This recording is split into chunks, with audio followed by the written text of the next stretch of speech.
Je vous propose d'accueillir Hortense Diftin, que Yves et Roland connaissent très bien, mais un peu moins bien vous, Philippe. Donc, Roland a essayé de vous dire qu'elle faisait Sciences Po et qu'accessoirement, elle venait donner des conseils. Sciences Po, on avait dit. Elle vient juste se perdre un petit peu. Sur la loi Cellier aussi. Alors, bonjour Hortense. Bonjour Elena, bonjour tout le monde. Alors, la bicoque, les pieds dans l'eau, ça vous parle? Ben moi je trouve ça génial, une résidence secondaire, un cauchemar, c'est super. Déjà quand tu as une résidence secondaire, ça veut déjà dire que tu as une résidence principale. Donc déjà c'est pas mal. Hein. Et qui dit jamais 203, vous avez peut-être une troisième. Donc c'est que ça va pour vous. Non, le cauchemar, là, je vois pas où il est. Hein, donc c'est des petits cauchemars tout pourris, des petits cauchemars de poney. Moi je parle aux personnes qui ont des vrais cauchemars, comme moi. Hein, le vrai cauchemar, c'est quand votre résidence principale sert aux autres de résidence secondaire. Là, c'est là. On passe dans une autre dimension. Je vous explique, Elena. Oui, parce que je me sens éclairage. Il y a quelques temps, j'habitais à Hyères-les-Palmitos, plus connu sous le nom de Hyères-les-Palmiers. Dans le Midi, quoi. Voilà, une petite ville située au bord de la Méditerranée. Oui, c'est dans le Midi, ce n'est pas la Bretagne, Elena. Je sais, je vous l'avais dit. Voilà, c'est le Var, la Côte d'Azur. Hein, vous voyez le cauchemar? Nous étions à quelques encablures du fameux port de Saint-Tropez. Vous voyez bien un peu Comment vous dire que dès les vacances de Pâques, on affichait complet. Hein, et ça non-stop jusqu'à octobre. Et les bonnes années, on pouvait même tenir jusqu'à la Toussaint. Alors, c'était pas des amis virtuels.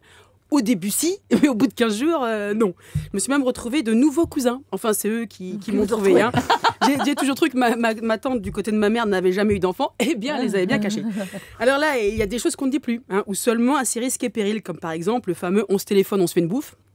Hein, cette petite phrase qu'on dit quand on veut raccrocher le téléphone, justement, ou quand on croise quelqu'un dont on n'a rien à faire dans la rue.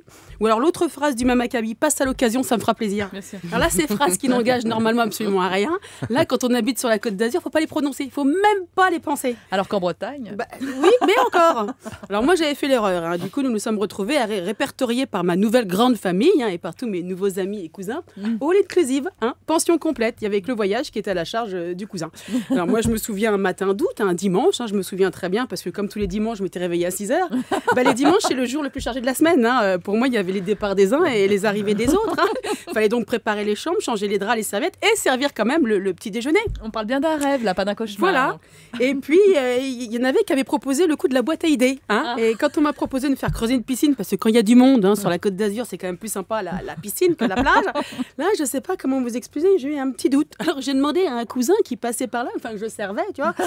Et je lui ai dit, t'as pas l'impression d'être à l'hôtel? Il m'a dit, mais non. Oh là, j'étais soulagée, tu me rassures. Il me dit, non, ça n'a rien à voir. L'hôtel, on paye. Ah, d'accord. Alors là, j'ai dit stop, hein, in the name of love. Hein, et comme on ne choisit pas sa famille, j'ai choisi de déménager. Et bizarrement, depuis que j'habite dans le 9-3, j'ai beaucoup moins de visites et j'ai plus que 2 amis Facebook, Nathalie et ma mère. C'est dingue. Non, vous m'avez moi aussi, Hortense. Allez, dans quelques instants.